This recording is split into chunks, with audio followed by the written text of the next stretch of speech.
മുഖ്യമന്ത്രി, മന്ത്രിമാർ ചിലപ്പോഴൊക്കെ ചില കാര്യങ്ങളൊക്കെ മറച്ചു പിടിക്കും, ചില കാര്യങ്ങൾ ഉറക്കെ പറയും, ചില കാര്യങ്ങൾ പറയാതിരിക്കും. അത് ഏത് മന്ത്രിസഭ വന്നാലും അങ്ങനെ തന്നെയാണ്. പക്ഷെ ജനങ്ങളെ ബാധിക്കുന്ന, ജനങ്ങളെ മരണത്തിലേക്ക് തള്ളിവിടാൻ സാധ്യതയുള്ള ഒരു പ്രശ്നത്തിൽ ഇത്തരം ഒരു മറച്ചുപിടിക്കലോ ഒളിച്ചുകളിയോ പാടില്ല. അത് കൂടുതൽ ജാഗ്രതയോടുകൂടി ആ പ്രശ്നത്തെ അഭിമുഖീകരിക്കേണ്ടതായിരുന്നു. അതിൽ UDF സർക്കാർ അമ്പേ പരാജയപ്പെട്ടു. അതിനുശേഷം തെറ്റ്, അതല്ലെങ്കിൽ കഴിവുകേട് മറച്ചുപിടിക്കാൻ കള്ളം പറയുക എന്ന രീതിയിലേക്ക് കാര്യങ്ങൾ എത്തുന്നു. കള്ളം പറയാൻ ഒരു മടിയില്ലാത്ത ആളായി നമ്മുടെ മുഖ്യമന്ത്രി മാറുന്നോ എന്ന സംശയം ഇവിടെ ഉയരുകയും ചെയ്യുന്നുണ്ട്. കേൾക്കാം മുഖ്യമന്ത്രിയുടെ വാക്കുകൾ. രാത്രി വൈകി വരെ ഒരു പ്രഡിക്ഷനും ഇല്ല, IMDയുടെ ഒരു പ്രഡിക്ഷനും ഇല്ല. രാത്രിയാണ് പെട്ടെന്ന് അതിതീവ്ര മഴയുണ്ടാവുന്നത്. അതിതീവ്ര മഴയുടെ ഏറ്റവും വലിയ സ്വഭാവം അത് അറിഞ്ഞു കഴിഞ്ഞാൽ ഇവാക്യുവേഷന് വേണ്ടി പോലുള്ള സ്ഥലം ഉണ്ടാവില്ല. വളരെ രാത്രി വൈകിട്ടാണ് ഈ മുന്നറിയിപ്പ് മെസ്സേജ് പോകുന്നത്. IMDയുടെ ഇതിൽ പോലും അത് പരിശോധിക്കാനുള്ള സംവിധാനമില്ല. ഇനി നമുക്ക് VD സതീശൻ പറഞ്ഞ കാര്യങ്ങൾ സത്യമാണോ, അതിൽ തെറ്റുണ്ടോ എന്ന് പരിശോധിക്കാം. രേഖകൾ പ്രേക്ഷകർക്ക് കാണാം. Government of India metrological department ഇറക്കിയ വാർത്താക്കുറിപ്പ്, പ്രസ് ബുള്ളറ്റിൻ 31/7/2026 എന്ന് വെച്ചാൽ മഴ ശക്തമായി തുടങ്ങിയത് 31-ാം തീയതി രാത്രിയാണ്, 1-ാം തീയതി പകലാണ്. 31-ാം തീയതി ഉച്ചയ്ക്ക് ശേഷം 3 മണിക്ക് ഇന്ത്യൻ മെട്രോളജിക്കൽ ഡിപ്പാർട്ട്മെൻറ്റ് ഇറക്കിയിരിക്കുന്ന പ്രസ് ബുള്ളറ്റിൻ പുറപ്പെടുവിച്ച സമയം പോലും പറയുന്നുണ്ട്, പ്രേക്ഷകർ കാണാം. 15 IST എന്നാണ്. എന്ന് വെച്ചാൽ 3 മണിക്ക് ഇറക്കിയ പ്രസ് ബുള്ളറ്റിൻ. വിഷയം: കേരളത്തിൽ അടുത്ത 2 ദിവസങ്ങളിൽ കനത്തതോ അത്യന്തം കനത്തതോ ആയ മഴയ്ക്ക് സാധ്യതയുണ്ട് എന്ന് പറഞ്ഞുകൊണ്ട് എന്തുകൊണ്ടാണ് മഴയുണ്ടാകുന്നത് എന്ന് വിശദീകരിക്കുന്നു ആദ്യത്തെ നീണ്ട ഒരു പാരഗ്രാഫിൽ. അതിൽ പറയുന്നുണ്ട്, നിലവിലെ അന്തരീക്ഷ സാഹചര്യങ്ങൾ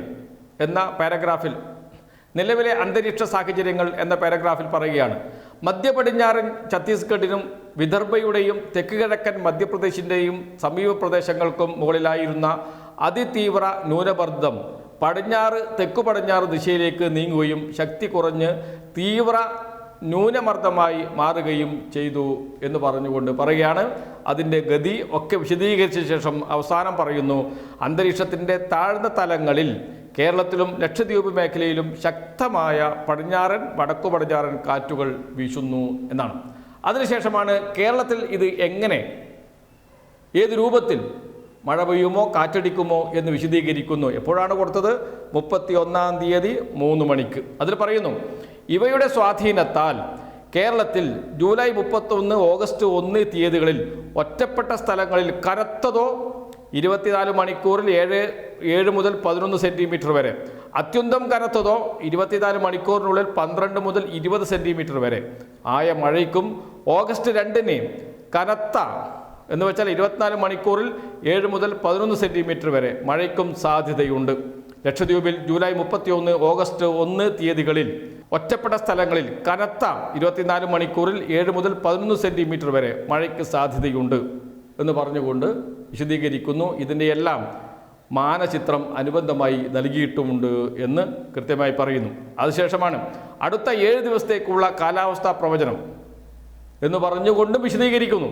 1-ാം ദിവസം 31 ജൂലൈ 2026 കേരളത്തിലും ലക്ഷദ്വീപിലും വ്യാപകമായ മഴയ്ക്കോ ഇടിയോടുകൂടിയ മഴയ്ക്കോ സാധ്യതയുണ്ട്. 2-ാം ദിവസം 1 ജൂലൈ 2026 കേരളത്തിലും ലക്ഷദ്വീപിലും വ്യാപകമായ മഴയ്ക്കോ ഇടിയോടുകൂടിയ മഴയ്ക്കോ സാധ്യതയുണ്ട്.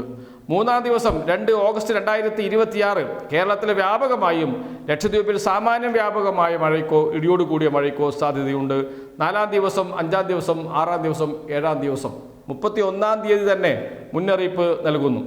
അതിനുശേഷം പറയുകയാണ്, കനത്ത മഴ മുന്നറിയിപ്പ്.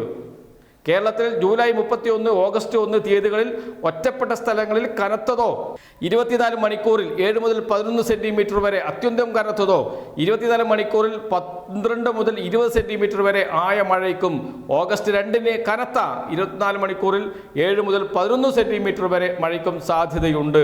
ലക്ഷദ്വീപിൽ ജൂലൈ 31, ഓഗസ്റ്റ് 1 തീയതികളിൽ ഒറ്റപ്പെട്ട സ്ഥലങ്ങളിൽ കനത്ത 24 മണിക്കൂറിൽ 7 മുതൽ 11 സെൻറ്റിമീറ്റർ വരെ മഴയ്ക്ക് സാധ്യതയുണ്ട് എന്ന് പറയുന്നു.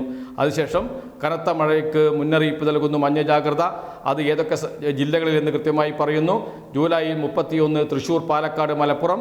ഓഗസ്റ്റ് 1 തിരുവനന്തപുരം, കൊല്ലം, ആലപ്പുഴ, പത്തനംതിട്ട, കോട്ടയം, ലക്ഷദ്വീപ്.